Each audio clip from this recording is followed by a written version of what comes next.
Ngandika.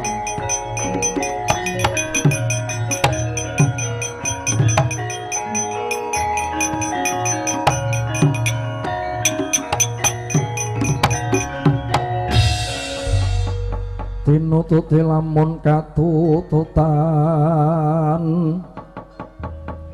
lamun mangsa prawira digdaya prawira digdaya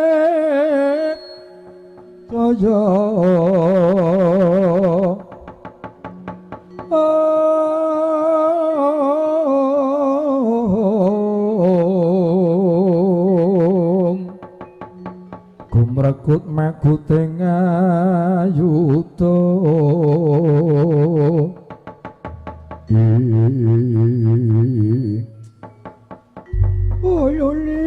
astaga menapa gantil buntut bisa putuku ngger putuku Antasena ora ngira babar pisan ilmune bareng kowe dewasa lah kok menyunyang brengkunung aten-atenmu wani karo wong tuwa mongko wong tuamu Werkudara wae nadan nungkak krama ning karo Penemban Durna ngabekti ngajeni lah kok tinemune kowe putu murid bayi wingi sore kowe bebasan sak uyuhku wah kok murang tata dikandhani wong tuwa kok beguguk mekutha waton angel temen kandhanan Lengger Antasena tak suwun Mbah Durna rasakaken percika yen kepengin slamet mundur Mbah Durna aku isih sabar isih gelem menehi pangapura tumrap Eyang Durna merga perkara niki Antasena dudu kok aku njongkeng kawibawane Siwa Duryudana ku ya ora tekaku mrene arep njejaluk ngemis ya ora ning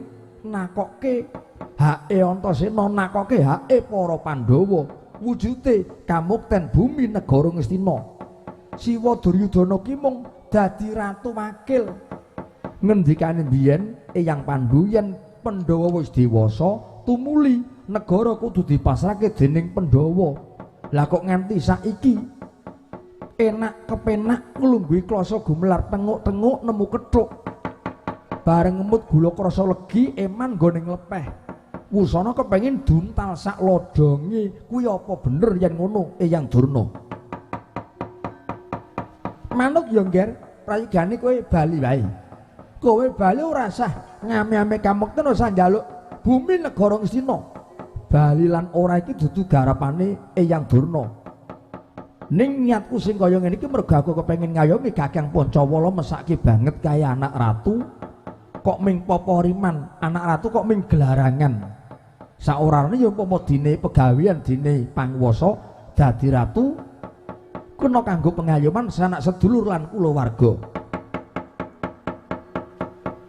sing kudune mundur Eyang Durna aku tak adepan karo Siwa Duryudana tak mundur aku ngger tak mundur ning watonku iso mangsuli pitakonipun Eyang Sukalima takon apa arep takon apa lenggok sundel dudu Pak Boletos dudu kuwi rak cangkremane bayi wingi sore arep takon apa dununge panembahku ana ngendi dununge panembah ana ngendi Wangsulana dununge panembah Eyang Durna dudu ning kiblat wetan kidul kulon lan lor dudu ning dununge panembah ki mapane ana telenge ngati lho kok mapane ana telenge ngati manembah marep ngulon manembah marep ngetan yen atine kok mangruti nyal lenging cipta ora ngener karo panguwasaning Hyang Widiwasa le nyembah ora ana gunane mula sejatining panembah kuwi dudu ning kiblat ning mapane ana telenge ngati najan mung trima tetenguk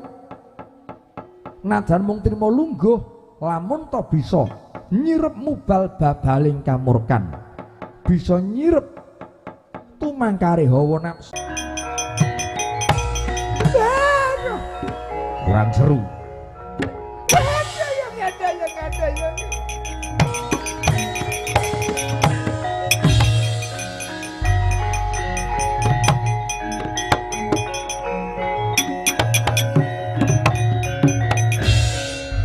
Mesake temen Kakang Durna pendhita kok ora kajen mesake pendhita kok ngubal-balan ana sing jotos ana sing ngidak cengele ana sing dupak ana sing ngidoni Mboten usah dememeng diyuni Kurawa kan maju ngrengket Wisanggeni Antasena Di.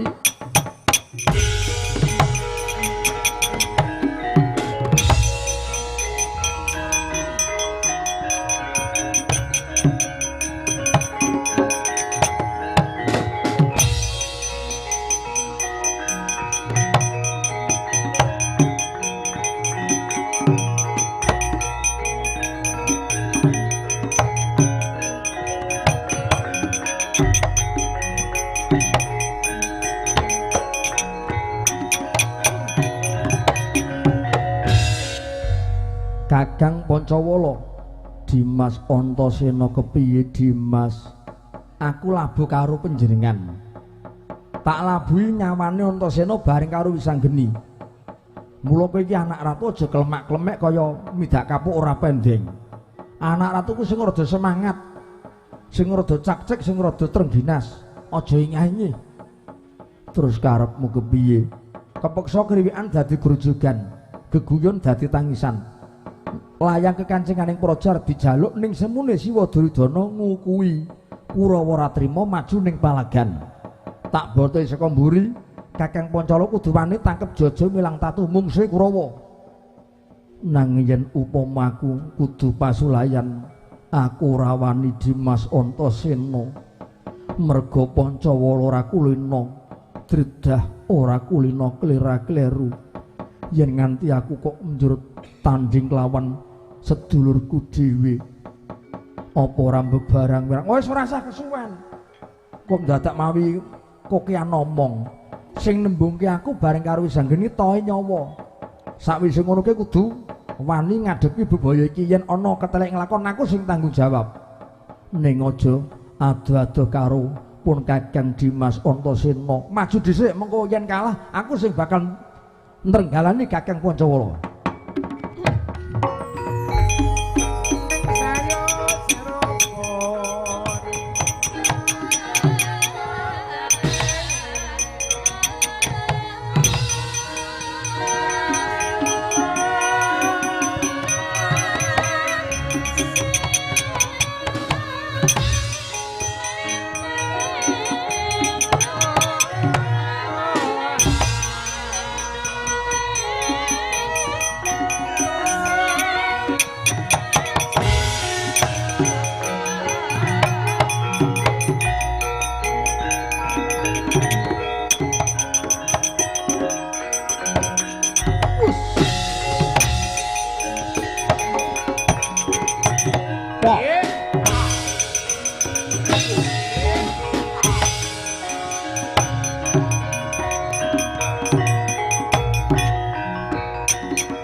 Sigra bala kang tumingal perang campur samya medali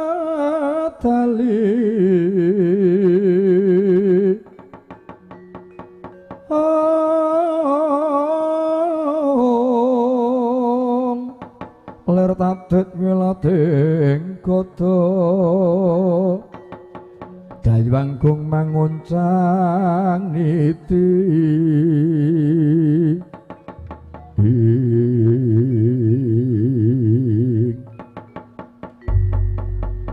klemak-klemek midak kapuk ora pendeng ora pangling iki Pancawala.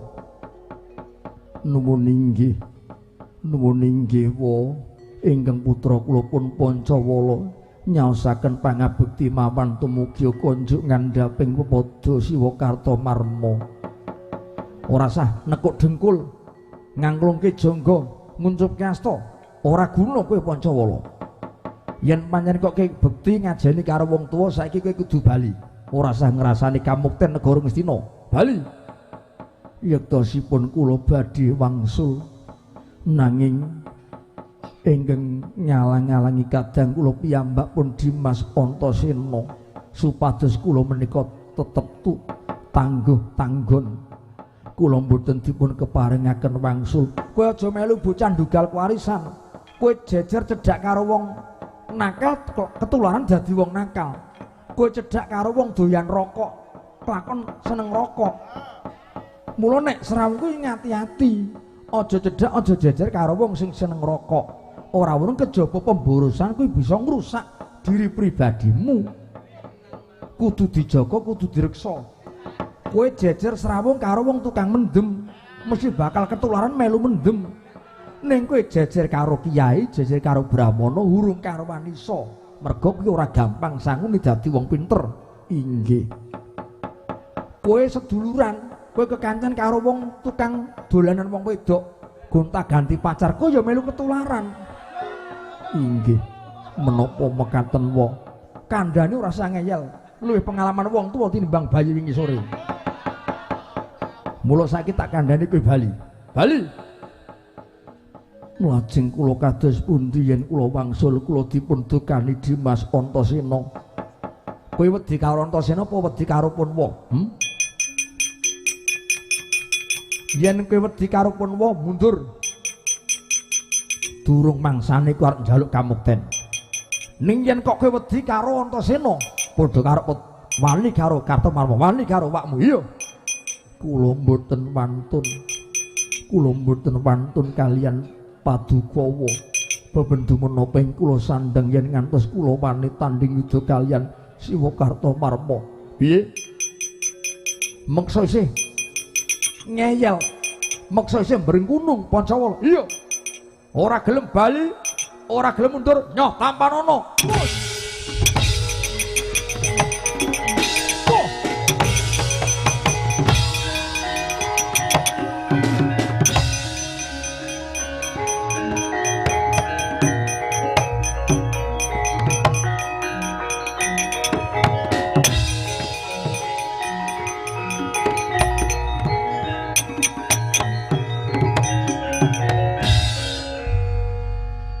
Dimas Antasena maju perang.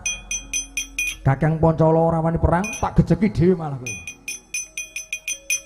Tak ida-ida ora wani perang. Iya ya yen ngono aku tak maju perang Antasena.